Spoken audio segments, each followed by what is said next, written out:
So I would very much like to welcome our speaker this evening, Christina Hickson of the Plover Rovers. I always trip over that, sorry, who will tell us more about the Rovers and will introduce herself. Christina's talk this evening is entitled Plover Rovers, Talking the Coast and Bridging the Gap Between Science and Society. So Christina, thank you, and over to you. Oh, thank you very much. Thank you as well to you, Nigel, and to the Airbnb and the Estuaries Partnership for having me this evening, and for everybody taking time out of their evening to come and listen to me talking about the Plover Rovers or the Plover Rovers. I'm going to probably end up using it interchangeably as well. And I'll tell you a little bit more about that, but I'm just going to share my screen, so bear with me a second while I do that. Make sure I get the right screen up. We don't want my Sainsbury's shopping on there. And here we go. Let's see if this works. Fingers crossed, everybody. Fantastic. So as Nigel was saying, I'm a volunteer local engagement officer with the Plover Rovers, or Plover Rovers, depending if you like a little bit of alliteration there. And the Plover Rovers, it's a pretty new charity. I say that because it was kind of really established last year, and I'll go into a little bit more detail in a moment. But I joined about August, September time last year while I was on furlough, like a lot of people have been as well. And the Plover Rovers, it's a sort of marine conservation, education, communication charity. And I'm just going to skip over from there. So you can see here we've got on the right hand side with a very nice fetching bright orangey red cap. That's Scott Xavier Goodrich, our founder and director. He's a marine biologist, and like many of us, he was furloughed in March, and that's given him the time to sort of start up the charity. And we've got about 70 volunteers, myself included. I'm hiding somewhere down in the little picture with all the other volunteers down the bottom left hand side there. And what I'd really like to do is just tell you a little bit more about the charity. So as you briefly mentioned when it got started, why we're doing what we're doing, what our aims are, and what we're hoping to achieve this year, and how people can get involved as well. So I might find me pausing every now and again because I think my screen doesn't sync up very well. So if I pause every now and again, it's just to make sure everybody's caught up. So as Nigel was saying, I've labelled this talk about the mission to bridge the gap between science and society. And one thing I forgot to mention, there you go, but it's me speeding ahead, was why we're called the Plover Rovers. You can see our logo there. Actually, it's quite nice and big, so it's a good point to talk about it. And it's got the name from the ringed plover, hence why sometimes I say Plover Rovers and sometimes I say Plover Rovers. And I am by no means a bird expert or an ornithologist, but I do know that the ringed plover, it's very well connected to the sea. Obviously, it's got that land-sea connection. We find it around a lot of the English coast, which I'll be talking a bit more about later on. And in some of the places where you find the species, it's not doing so well, and sometimes that's because of human activity. So part of what we're aiming to do as the charity is, like a lot of people, it's just to encourage sort of people's mindful connections with the coast, so that we can all live together, humans and non-humans, and thrive, where we live. But let's get back to the mission about bridging the gap between science and society. So what we really want to achieve is to bring the marine scientific community together, so researchers, professionals, bring them together with coastal communities around the English coast. And I just want to be clear, I know a lot of you already have fantastic connections with people, you're really invested in the coast and the places where you live, and it's not me sort of saying that, oh, no one's ever connected with where they live. We're coming in and we're saying this is what you need to do and you guys need to meet these people. Not at all. I sort of, as I'm going along, you'll find some of it's quite general, and some of it might apply to you, some of it might not, but just sort of covering the main sort of themes and aims as I go along. So the Plover Rovers, there are three main aims which I'm going to go into in a little bit more detail, and the first of which is enhancing ocean literacy. So hopefully this slide's popped up for you at the moment. Now, I do appreciate that I'm at a talk with the South Devon AUMB and the Estuaries partnership in the AUMB area, and there is a picture of Berry Head there. I'm only going to pop that up there because my brother's a photographer and I didn't have to worry about copyright, and it's also a very pretty picture. So that's why you'll find some pictures about Torbay there. So it's not meant to be in any disrespect or anything like that. But anyway, let's get back to the aims of the project and the charity, excuse me. So this one really, ocean literacy, it's talked about a lot, and it's basically just about increasing our understanding of the oceans, how they influence us and how we have an influence on them. And it's also appreciating that the oceans are, sort of intrinsically linked with pretty much everybody. So I think there's people often say that in the UK, in England, you're never more than 70 miles away from the coast. So there are other places that you might be hundreds of miles away. You think, well, what's the ocean got to do with me? But of course, we know about, how oceans are driving climate and weather and how that's going to link in with, agriculture and fisheries and farming and so on. Of course, there's also the economic impact that the oceans have, and the political, medical as well, social and so on. So it's a really sort of getting a greater sort of drawing on of all those aspects. And it's also about appreciating that how our daily activities, they have a cumulative effect on ocean health, and it's important to protect the oceans for all life as well. So that's what we're really kind of getting to. Now, this year, excuse me one second. This year, it is the UN Decade of Ocean Science for Sustainable Development. So it started this year, going to be running until 2030. Now, I'm not going to go into too much detail, pretty much because it's an incredibly huge scope, this decade of ocean science, and very complex issues. And, I don't want to say the wrong thing, but just took a few notes from their website, and they want to create opportunities for new foundations across the science and policy interface, and connecting with communities as well, strengthening management of the oceans and coast for the benefits of humanity. And also they want to contribute to the UN processes that are protecting the ocean and its resources for everybody. Now, I think a lot of the UN Decade of Ocean Science is going to be focused on sort of small island nations or coastal communities in developing countries and such. But we also have to recognise that, as I said, we're all linked to the oceans, so it's going to impact us all in some way or other. And there are sort of 7 main outcomes that they want to achieve by having this, this ocean decade. And I've just listed them on the screen, so hopefully that's come up for everybody. And so I'm just going to quickly pop through those and what they're aiming for in those. So number 1, a clean ocean. And I think that's, fairly self-explanatory. Unfortunately, I think we're all aware of the impacts of things like marine pollution, plastic pollution, oil spills, and so on and so forth, and the impacts they're having on our oceans and the life within them, and also on the coast and so on.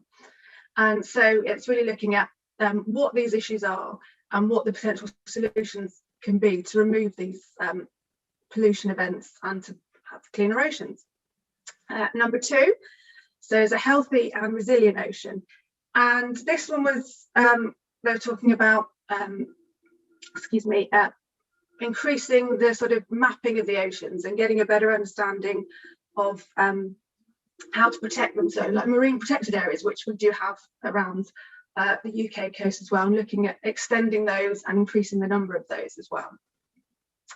Moving on to number 3, it's a productive ocean. So in terms of, food supplies, fisheries, and so on, making sure that the management's in place that is beneficial to all, but it's also sustainable for the future, for future generations as well, and for the ecosystems and the animals and the creatures that live within those systems as well. Number 4, a predicted ocean. And this one is, about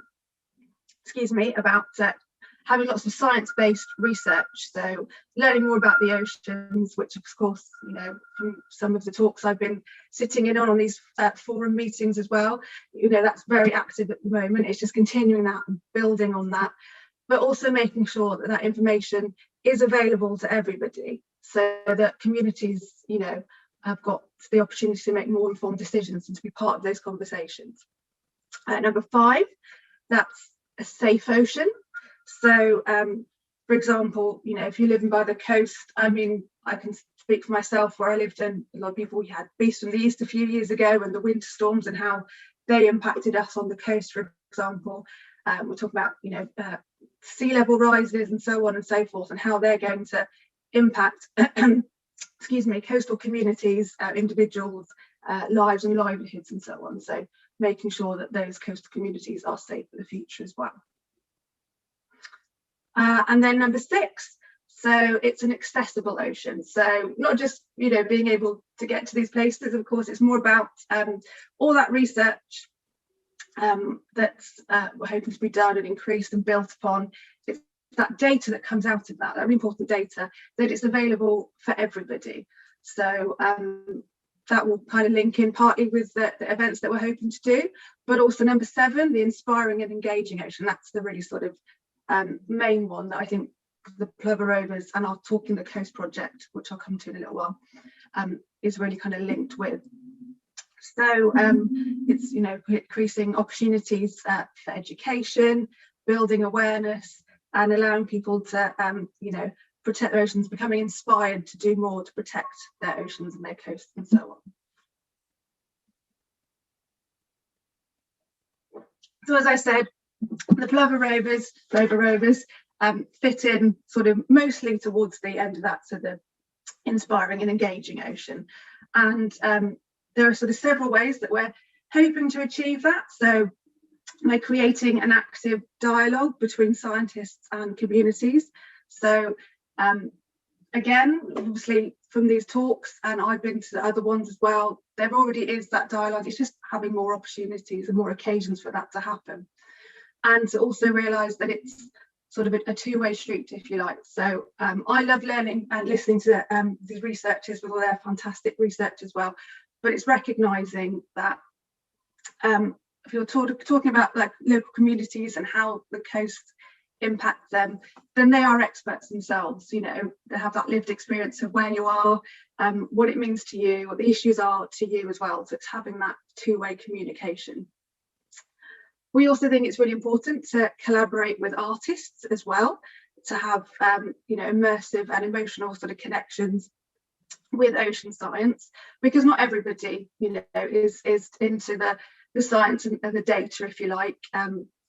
Other people connect in different ways, whether it's through poetry or song or art, and people is a blend of those two as well. So it's making sure that there are lots of opportunities that people can connect in the way that works for them. And now there's this next one, the collaborating with local organisations. And quite honestly, we wouldn't be able to do this event without local organisations, charities, groups, interest groups, individuals as well. And that's because it's the local organisations, the charities and the groups that have the connections, and they're going to be engaging locally already and helping create locally active groups. So it's really, really sort of focused on those local connections as well. So even though the Plover Rovers, we're going to be talking about it on a national scale, it's on those smaller local scales as well. And then finally, we want to listen to local people's stories. So we want to, you know, explore and understand what connections you have to see, like I was saying, what it means to you and how it impacts you, what are your concerns, and all those kinds of things as well. So that was the first aim. It was a long way around to get into it, but that was the enhancing ocean literacy. So just quickly going to move on to improving science communication. And that's not me sort of saying that scientists don't know how to talk. Of course they do. They're absolutely fantastic at it. It's more about the improving the access to marine science conservation. And some people already do engage. Again, I keep bringing back to it, but I think we all appreciate how we've been having more sort of online of these Zoom meetings and other online meeting, platforms are available, but we've all been able to benefit from those, and to maybe see talks by people that we might not have been able to, whether it's because they were far away or whatever else. But there are people that may consider themselves not traditionally, they're the audience, if you like. So we want to make sure that there's that access for everybody that would like to find out more about science and conservation activities. And it's also about, diversifying the marine science community for the future as well. So bringing in people, maybe it will inspire, someone that is like, it wasn't for them, and they've just something that's piqued their interest, and that's something that they take on into the future. And these are lots of things that we hope to do, or there are lots of ways that we hope to achieve that through the project and through the charity, and I will go into those in a little bit more detail in a little while. Sorry, everybody keeps stopping to take some water breaks there. And then finally, the last of the sort of three main aims is about empowering, coastal communities and inspiring local communities to get engaged with the coast and the ocean. And here again, it's not me saying that people don't already do that. Of course people do. I've been at some of the forum meetings and other places and hearing people having the conversations, and how passionate they are, and they're very focused, and they know what issues are important to them and what questions they want to ask and all those things. But then of course it's also, there are some people that might, as I said, not know that about certain issues, but they would like to know more, and they want to have that opportunity to find out more. So we also want to help raise the awareness of solutions to some of the problems, the complex problems that we're going to be facing in the future, whether it's through climate change or pollution, sea level rise, and so on and so forth. And that kind of again links into the sort of UN Ocean Decade. So those are the three main aims of our charity, and there are a number of ways that we're hoping to sort of achieve those aims or meet those aims. And the main one, the main event, if you like, is the Talking the Coast project. So I'm just going to read this bit out so I don't miss anything off. You'll see it in front of your screen anyway. But it's just that this project, we're going to see members of the UK marine scientific community walk stretches of the English coast path, present their relevant research to local communities through informative talks and education events. So those marine scientists, researchers, professionals, whatever you like to call them, they're going to be our walker talkers. And again, sorry to keep saying I'm going to get to that in a little bit, but I will mention that a little bit later about the walker talkers and that part of things. But we're really excited about what's happening. Been talking about this a lot. Nigel will know this. I've been chatting about things behind the scenes for a while. So this year we're really sort of hoping to build on that. And it works out quite well because it coincides with the year of the English coast this year, 2021. And the project itself, as you can see, it says it's transient in space and time. So because we're aiming to run from late May to June, sort of to late October, given what we're able to do with whatever's happening with the virus that shall not be named, as you know, but that's our aim. And we're hoping to cover 180 cities, towns and villages. So we're not going to be doing all the events all on the same day. It'll be throughout the year, whenever it would work best for the local partners and the communities as well, and at different points around the coast as well. And once again, sorry to say, I'm going to get to it a little bit later. I'll tell you more about where I'm going to be covering and my specific role a little bit later on.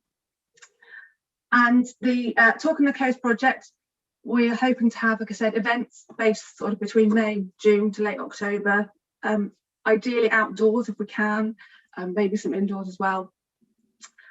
But it's not just a case of Plover Rovers come along, someone does a talk and then we sort of ship off and that's it, that's the end of it. Not at all. It's really hoping to, because they create those situations, those opportunities to have sustained engagement so the communities continue that on into the future. And it isn't just about the walker talkers, although that is a big part of it. That kind of forms the Talking the Coast aspect of it, because they're going to be talking and walking and talking the coast, excuse me. But we want to have local organisations, the groups, the individuals sharing their work with local communities. And again, I recognise that that's probably already being done right now. It's just, again, giving more opportunities, you know, so keep building on those occasions that we can do that as well. And we really want the events to be fun, interactive for everybody, for all abilities, something that's, you know, something for everybody in those events as well, whether it's the talks where you watch you listen to scientists and you chat to the scientists about the research they're doing, or events that young children can get involved in with their families, the artistic side of things, and so on and so forth. And it's also kind of like a networking opportunity. So for organisations to network with people perhaps that they haven't before, and it's also for organisations to network with each other as well. So there's lots of opportunities, we hope, for that. And I put at the bottom that sustained engagement, and I put with their coast, so your coast. And what I don't want it to come across as is saying that it's exclusionary, because of course the coast is for everybody, but we all know there's that stretch of coast, whether you live there or you've got a real connection, and it just feels like it's kind of part of your story, really. So that's what we're really talking about there. So a little while ago I mentioned about artistic collaborations and how using sort of different art movements and different sort of art techniques, I don't know if that's the right word, but you get what I mean, to help with sort of engaging and creating sort of emotional connections and being really immersive. So it could be, you know, traditional art forms, you know, paintings and drawings, illustrations and such. We might have sculptors on board. I think we've actually just got a Facebook post, excuse me, about a sculptor actually that's going to be working with us. Poetry, storytelling, songs, you know, things like that. And we've actually got an artist and illustrator on board called Susie Sharp. She's also a gull rehabilitator, and she's very kindly joined on. We're going to do a little project. I say a little project, no, we're going to do a really fantastic project called Gull Tale. So as she's been rehabilitating these gulls in her care, see there's some stories behind why they've ended up in her care, and she also wants people to share their stories about gulls as well, because I think for a lot of people you think herring gulls and you just think they're just pasty thieves or they steal your fish and chips, which is not untrue, but they're, you know, very inquisitive and they use a lot of initiative, and they are actually also on the red list as well. So, you know, really sort of bringing that to attention too. And we also have a creative writing intern called Ella. She's starting this really fantastic sort of online web series, a fictional web series, and it's about a young person called Mel who's looking to get into sort of marine biology as a career, and how she connects with a Plover Rover, not a Plover Rover, excuse me, a ring plover, excuse me, called Penelope. And she's asking for people to submit poetry to include into that as well. So those are just some of the things that we're doing at the moment, just to show that we are, you know, building up the content for our charity as well. So I'm just going to read out the quote at the bottom to start with, and I apologise if I completely mispronounced the name, but by Baba Dioum, and it was from 1968. It was I think it was a IUCN conference, and I think it's fairly well quoted from what I can tell from what I've read online anyway. And it's, in the end, we conserve only what we love only what we understand, and we will only understand what we are taught. And I definitely think, speaking from my personal experience, that's true. I mean, I live by the coast. I've wanted to sort of study marine biology since I was very young, so that's something that's really, really important to me. So I went to university and I studied marine biology, and I'm working the Plover Rovers and so on. There are lots of ways sort of to get people interested in learning about these sort of facets of like the coast and conservation and marine conservation and so on. And it's also including sort of just basically connecting people to just with what's so incredible around us, celebrating our sort of local spaces, and helping inspire stewardship that way.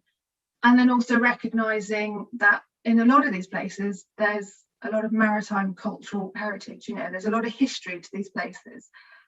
Where I live, there's tourism at the moment, but it's been fishing as well, smuggling way back in the day as well. So there's lots of stories, and it's about sort of bringing the communities together, and of course recognising that some people already have that sense of belonging, but also encouraging that and perhaps fostering that in other people as well through the event. So there's lots of things that we want to include in these events, just quite, you know, looking forward to what we're able to bring to everything. And again, this is just sort of reiterating some of the points that I think I've already mentioned about raising awareness for the reasons behind issues like erosion and plastic pollution, but also giving people and helping people the tools to take local action. And once again, I don't want to make that sound like we don't think people are doing that anyway. It's just making those opportunities available for more people should they wish to. And that empowerment, again, we'll come back to that. You'll see there's sort of a lot of words that are repeated throughout the presentation. Sometimes it's because I've forgotten I've said it and I say it again, but also because it's just a thread through everything. And empowerment is a really important one. So yes, there might be sort of saying, well, this is an issue, you know, pollution and the climate change, and it is, and we can't step away from that and recognise that, but also having that sort of positive message saying that we can be part of the solution, we can change our environment for the better, that we can actually do something, you know, and just feeling like we have some agency within everything. It's not just the scientists and the policymakers, we are important in that story as well. So this one here is just a little recap, because I know there's been a lot of me chatting away about what's been going on. So this is just a very quick recap about what we're hoping our Talking the Coast project will achieve. So we want to help facilitate better understanding of local surroundings, but, you know, more so for people that perhaps, like I said, haven't had those experiences already. Just so that's what we're talking about there. Showcasing the benefits of conserving our marine and coastal environments. I think that's something we probably can all agree on, that it's incredibly important to all of us, so it's definitely worth us looking after and protecting those spaces. And then back again to empowering action for us to help achieve those aims as well. So a little while ago I was saying how the events are going to be really fun and interactive and engaging, and absolutely they are. But that's not just what it's about. We want to make sure that we can have these events so they create those opportunities for people to continue on. So it's not just, like I said, we come in, we're like, hi, hello, we're Plover Rovers, here's our talk, off we go. We hope to sort of continue engaging with our communities for the long term, but also recognising that, you know, we'll be able to continue engaging with local organisations and local collaborations in the long term. We've also hoped to set up a buddy system, so I'll go into that again in more detail in a short while. And also just a quick mention about citizen science projects, so existing ones, new ones, and so on. So different opportunities to keep people engaged with their coast, and like I said, have that agency and to feel really sort of part of something. So this is not me on the left. This is actually one of our other Leos. I think it's Molly. She very kindly let me use the picture. It works quite well because she's looking at some of the logos on the right-hand side. So these are just a few of the organisations and groups that have shown interest in working with us, have signed up to collaborate with us. So the Marine Centre down at Wembury, and part of the Wildlife Trust, for example, the Rockpool Project. Hopefully we'll be working with One Planet Conservation Awareness, that they sort of a newly established group as well. And these are just a few of them. So if you went onto our website, you'd see more of them. I just picked out a few that are sort of more relevant and sort of closely connected to the sort of South Devon A1B area. So there are lots of different ways that organisations and groups can partner with us. It's not an all or nothing, you know, whether it's just sort of sharing our story, you know, liking our posts on Facebook and sharing those, for example. helping us recruit walker talkers. Again, like I said, I'm going to get to that again in a little bit more detail later when I'm talking about how the recruitment process works. Perhaps using facilities to help us with our talks. So like I said, we're hopefully going to be outside for the most part. We're celebrating the coast. We want to be on the coast and use all our senses to appreciate the coast and such. But we might like to have some of the events indoors where, perhaps if it's the, the artistic artistic collaboration. And we also have to realise, British summer, that's where we're aiming to go. We all know what British summer can be like, so having sort of indoor spaces that are accessible for everybody as well. And then giving your own talks, being co-branding the event and having talks of your own, so it's not just one talk by a walk talker and that's it. There can be many talks, many conversations going on as well. And in return, although we are a small-ish charity, 70 volunteers, which I think is a good size as well. We've sort of recently established, and I'm sort of based down in South Devon and sort of be working in sort of some of the events in South Devon. It's also about sort of national exposure for the organisation as well. It could be potentially an opportunity to recruit new members, new volunteers perhaps as well. Just something new for a way to engage with the local community, something a bit different, just an extra event, something to bring everybody together. And then, like I said, create lasting links to the marine science community. And this is where it kind of links in with the buddy system. So hopefully that's what's going to come up next.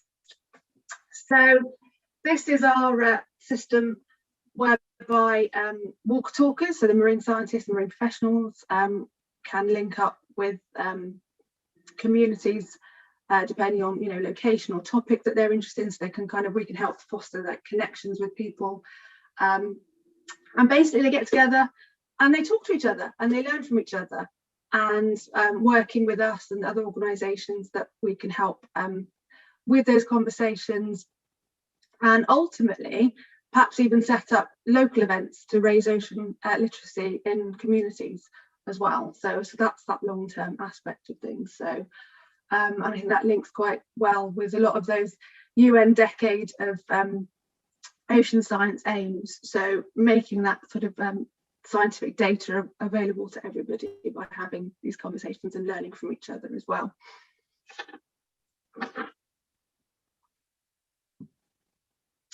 So the citizen science, I think I mentioned that a little while ago. I've popped these logos up not because, unlike the last time with the collaborations that we're linking with them, there's no affiliation with them as yet. It's just ones that I've read about or I participated in, just to give you an idea. So I'm sure a lot of people, know about citizen science. Maybe you've been involved in some yourself. So on the right, that sort of bullseye logo, that's Zooniverse. I think that's one of the first citizen science projects I got involved in, because it was online and they've got lots of different projects. So whether you want to learn about animals on the savannah or animals in the deep sea or whatever else it might be, they've got some fantastic projects on there. We've got the Marine Conservation Society. So for example, their Beach Watch, and sort of recording, what litters around and so on. The Shark Trust, the Great Egg Case Hunt, hopefully I've got that one right. When you go beach combing and you might find some mermaids' purses and so on, and recording those so they can collect data. Capturing Our Coast, I popped that one in the middle and I realised I think the project itself has come to an end, but there are sort of offshoots and other sort of projects that have come off from that are still continuing and are being revamped. But I thought I'd pop that one in there because it's a coastal based one as well. So just wanted to pop a few sort of examples in there. And I think earlier on I was saying about how it's obviously the opportunity to use these events to maybe get new volunteers, new members and things. And I know there are places that have lots of projects that are using volunteers, that have volunteers. They can't work without volunteers. So it's the kind of linking that as well. And I was at a talk with a different group a while ago, and I was learning about projects. It's a long-term sort of data collection to learn about how species are changing and moving, and invasive species and so on. And they were just saying how the data they collect, of course they collect it, but they can't be there all the time. Yet there are people that are out the coast and they're going out and they're doing it for the love of just being out by the coast and seeing what's out there. And when they're recording the data, which is proving invaluable to them. So it's sort of having that knowledge that what you're doing is actually being used and it's useful. So again, it's just to promote that engagement, to say, well, I'm doing something, it's fantastic, let's keep doing it, because I know it's actually having a positive impact, and people are using that data that I'm providing and so on.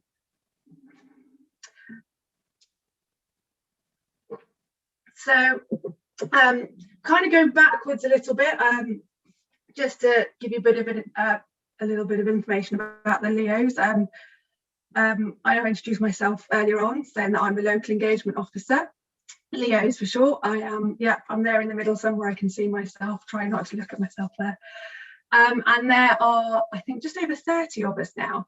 And I was saying how we're hoping to sort of cover sort of 180 cities, towns and villages around the English coast. So it's, you know, kind of quite an ambitious project. And what it means is for us that we're sort of splitting it up, and we generally have about 4 or 5 different locations along the coast that we're sort of looking at, you know, collaborating with people and making those connections, and hopefully having events ideally at all those places. We'll see how things go.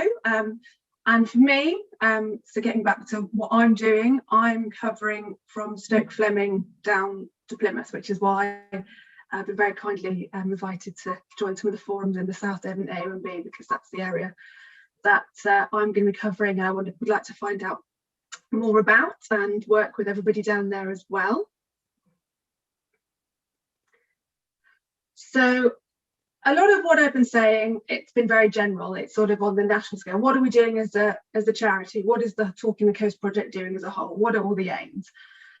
But I just wanted to take a little moment to talk about, you know, the Plover Rovers in South Devon, because that's, like I said, that's where I'm going to be focusing.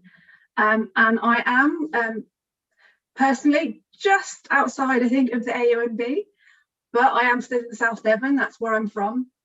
Originally, it's where I live at the moment. And I think it's fair to say that we have some of the best coastline in England, and dare I say in the world as well. We can all be honest, it's rather spectacular. You know, there are places where we have rare species, you know, nationally important species, internationally important species, important habitats that we want to recognise and conserve and protect. And we have a lot of communities closely linked to the coast as well. And I realise I've been saying the coast a lot, and I'm here talking to people that have part of the estuary forums and the partnerships as well. And I think it's important that I point out and say, so you don't think I'm ignoring those. I'm absolutely not, because nothing happens in a vacuum. The estuaries are important, the catchment areas are important, everything is connected. So if I say coasts, I also mean those areas too as well, because it's all, like I said, it's all connected. And clearly the estuaries have a really important formative part of the communities there as well. So just sort of put that in there for everybody.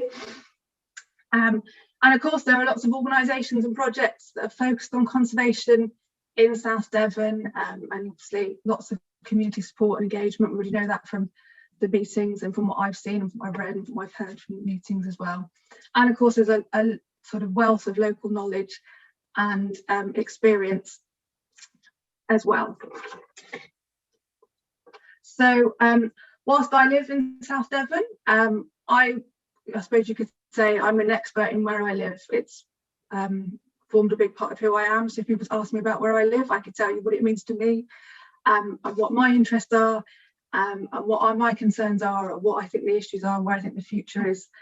But I can't say that for some of the areas that I'm hoping to help, you know, co-host events. I don't know that. This is part of why I'm here as well, to hear from you, to find out, I said, what's important to you, what you think the issues are, what you'd love to celebrate, all those kinds of things. That's what I really want to find out more about, to make sure that the events, when we do them, that they are relevant to you. So yes, we'll be touching, I imagine, on larger issues as well, but we really want to sort of, like I said, bring home that aspect of the local bit, your coast, that part that's something that's yours. Right, so I've been saying I was going to tell you a little bit more about the walker talkers, and here it is. So I haven't forgotten. Perhaps it might have been better referred back in the talk, but it's here. So that's the main thing. So the walker talkers, remember, they're the marine scientists, the professionals that are going to come as part of the excuse me, part of the project, come along, do a talk, take part in the events, and have these conversations. Perhaps even be those buddies that I was talking about a while ago. And they're all giving their time for free, so they'll be volunteering with us as well, giving up their time to walk part of the coast and come and join us. And I think we've got about 20 walk talkers at the moment. And if you remember, I was saying we're hoping to cover about 180 different places around the English coast. And while they're all fantastic, I'm sure that they would probably not like to walk the entire coast, there's 20 of them. So this is me just putting a little bit of a cheeky plug in here, saying if you're interested in finding out about how to be a walker talker, or perhaps you know someone you think, well, they might be quite interested in participating, can head to our website, find out a little bit more about us and how you can participate in that way. So that's me just putting that little cheeky little request in there for that one.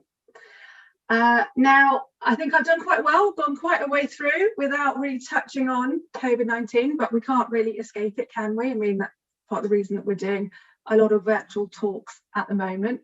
And so we do have, as a charity, we have a contingency plan. It's always being updated.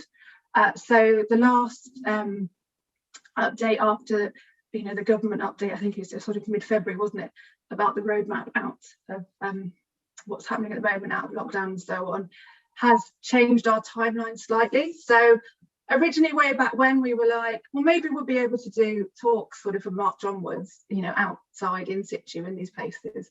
And of course, that's not going to be the case. So for the time being, lots of things are going to be online, and a lot of the events are sort of, we're looking at, like I said, from mid-May onwards, where hopefully we'll have smaller events outside potentially. So having them ticketed, everything's free, by the way, but ticketed, so we can obviously have a cap on numbers, and then as things progress into June and so on, if all goes well with the plan as it stands, then having maybe larger events outside, and looking at having events inside as well, potentially. Now, I think we're all hoping that there won't be another lockdown or anything, and that things are looking like returning to some semblance of normality, and we're able to get out and about and so on. And of course, like I said, we're all about celebrating the coast. We really want to be out there in those places, in those spaces. But we are very well prepared to have talks if we need to online. And we have some talks already for different reasons online. I'll again get to those in a moment. But one of the things about having them online actually is really good because they're accessible. So for example, I mean, I'm going to speak for myself again. I've been to sort of conferences that I would never have got to because they would have been too far away if they were actually, in situ. And I've been able to do things in my evenings when I might not have done before, all those kinds of things. I think probably a lot of us have been able to go to these meetings and talks that, because we might not have been able to before. So I think it's been, in some ways, it's been a really fantastic way of making things more accessible. So that's definitely something we want to have anyway. So some of our talks, whether they'll be, live streamed or they'll be recorded and put online as well, we'll obviously see how things go. And there's another aspect of our project. I haven't got a picture to show you, but if you go on our website, plover-rovers.com, I think it's in Roots and Talks actually, and we're hoping to have an interactive map. So at the moment, if you go on and you click on the different places, it will have like a little sort of short fact file about these places and some pictures and such. But what the idea behind it is, once we've had all these talks and events happening, the resources from them will go onto those maps and will get linked to those areas, so that anybody that wants to, they can click on a place maybe that they want to find out more about, or a topic they want to find out more about, and there'll be something there for them to read and learn about as well.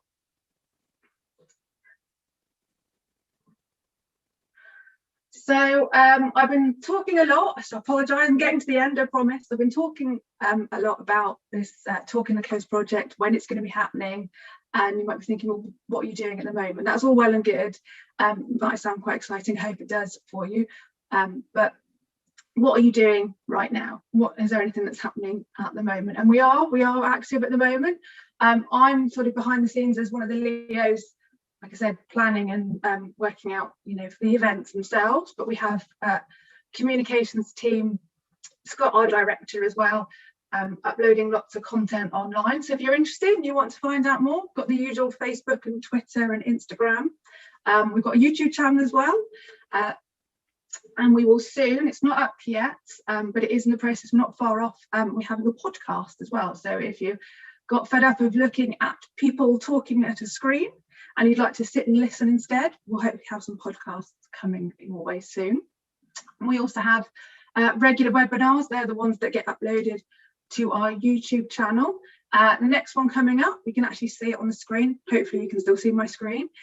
It's Crooked Pathways into Marine Science. It's a week today.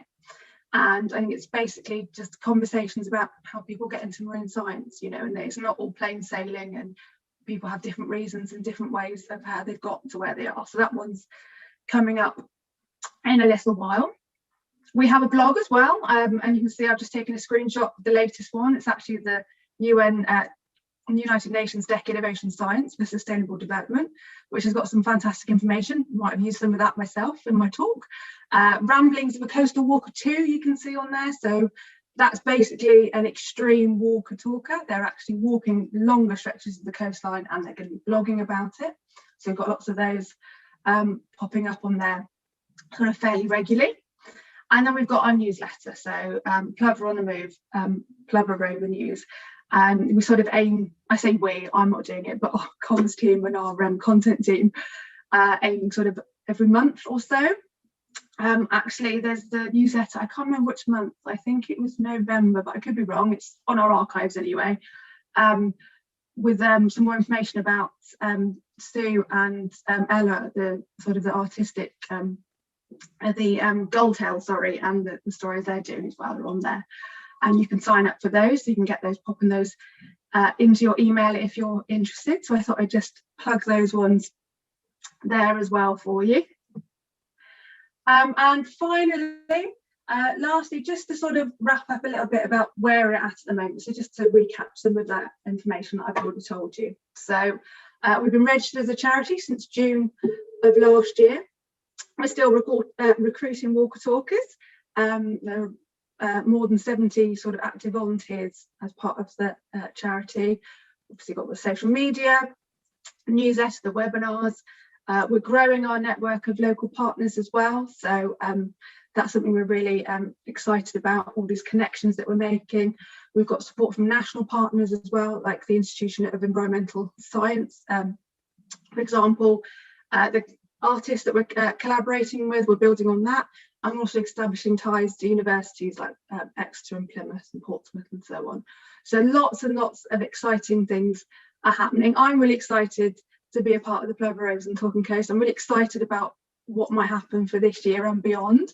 I hope you've been interested in what I've had to say and that it's come through okay. If you have any questions, then of course please do ask them. I'll do my best to answer them. And of course, finally, just to say thank you very much for taking some time out of your evening, and I hope you enjoyed, like I said, meeting me and learning about the Plover Rovers. I think if I just stop there. Thank you, Christina. That was really interesting and great. Thank you. So we'll take any questions. There's a first question from Stuart Watts. Is there a contact list of walker talkers and areas of interest? We have one sort of internally at the moment, but that's certainly something I can find out for you. So if there's anybody you're particularly interested, or you want to know if people are signed up to specific areas, if there are any areas that haven't yet been covered, that's certainly something I can find out. I don't think it's on our public website at the moment, so if that's something you should perhaps pop me an email. It came up, or Nigel, you can pass it along so people can get in contact with me if they want to do that. Then yeah, I can certainly find that out for you. Oops. Are there any questions from anybody? If you'd like to put your hand up. Just overwhelmed everybody with information. I'll go to the gallery view. Okay, can I ask then, Christina, are you working with schools at all?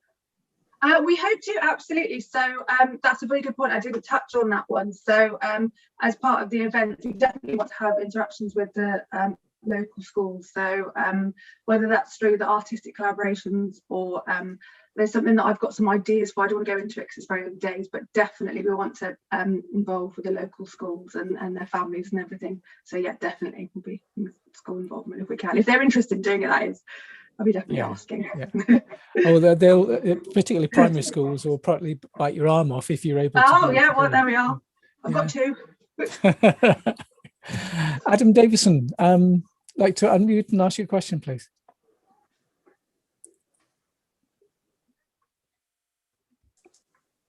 Oh, hi, Christine. I was just, when you were speaking, I was just thinking about the ring plover as your sort of, your logo, your brand bird. And really tough time in Devon. There wasn't a single breeding ringed plover in Devon last year. There haven't been for some years as a proven successful breeder. And I think the main issue is disturbance with, like most of the ground nesting birds that we find on our coastline, especially those that use shingle. I'd really like to think that you could work with ourselves at the AONB and any of the sort of designated landscapes where these birds could potentially breed to look at some sort of zonation.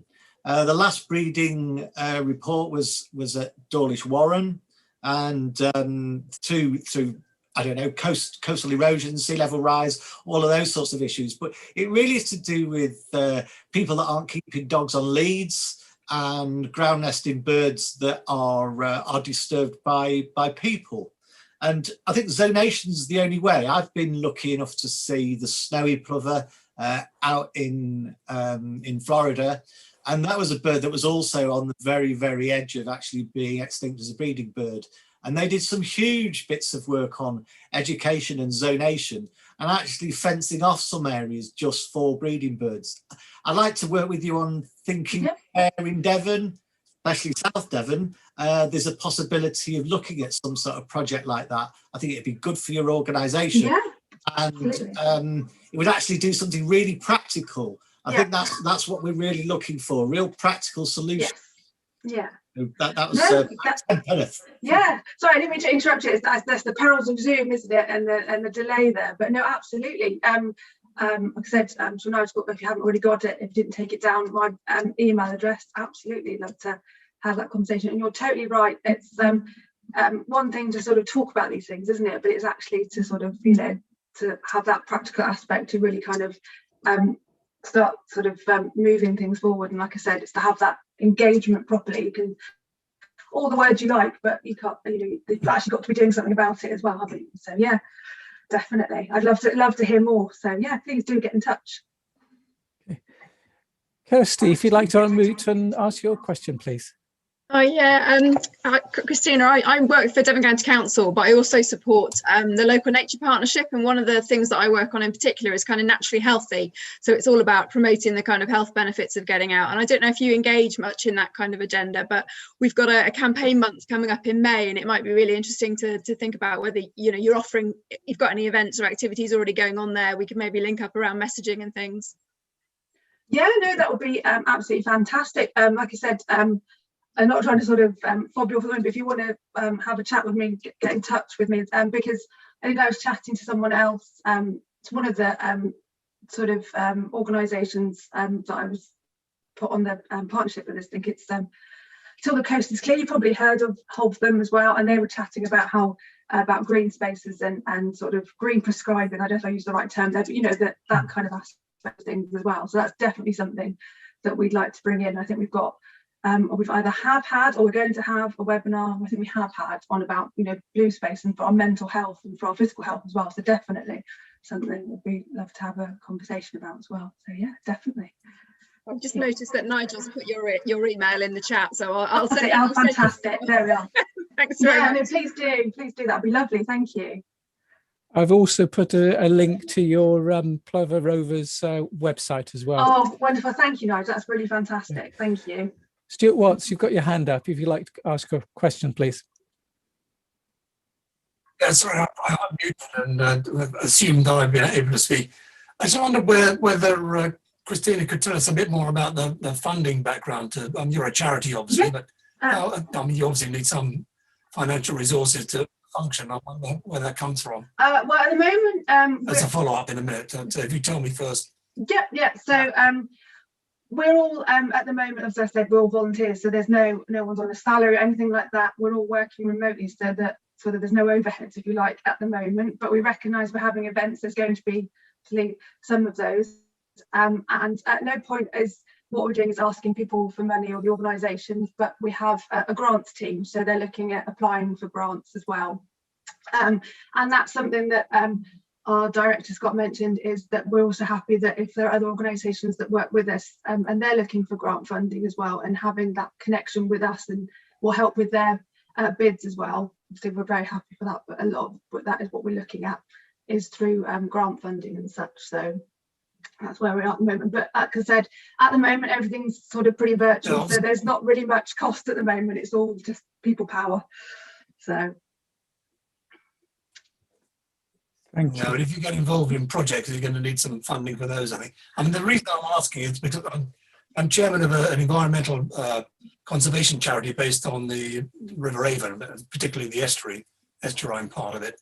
And we have some limited funds, they are quite limited, for sort of research projects to do things of interest to our organisation, and interested in keeping or in finding out more about the estuary and how it works and how it can keep it in its current situation, if you like. And so yeah, there's some limited funds for possibly for projects of mutual interest there. So that's great. I think about that. I'll give you our website. Absolutely. And there's information there about some research projects we've been involved in the past, and also how to apply to us if you're interested for some funding. Oh, fantastic. Thank you. That's very kind. I'll have a look into that one. And like I said, I'm not part of the grants team, but I'll certainly pass it on to whoever would be the best place for it. But yeah, thank you very much. I'll have a look into that into more detail as well. I'll put you both together through email tomorrow. It's all about yeah, please do. So, Sorry, Stuart. a better way of establishing links than to actually fund something. yeah. Are there any other questions, please? I'll go mute again. Okay, well, thank you so much, Christina. That's been really terrific. I'm not sure clapping works quite so well on Zoom, but if everybody would like to turn the cameras on and give you a wave as a thanks, that's really great. Thank you so much. Thank you. No, you're very welcome. Thank you so much for having me, and thank you for joining everybody. I hope you enjoyed it. It's been lovely meeting you again, some of you, and for the first time as well. Thank you.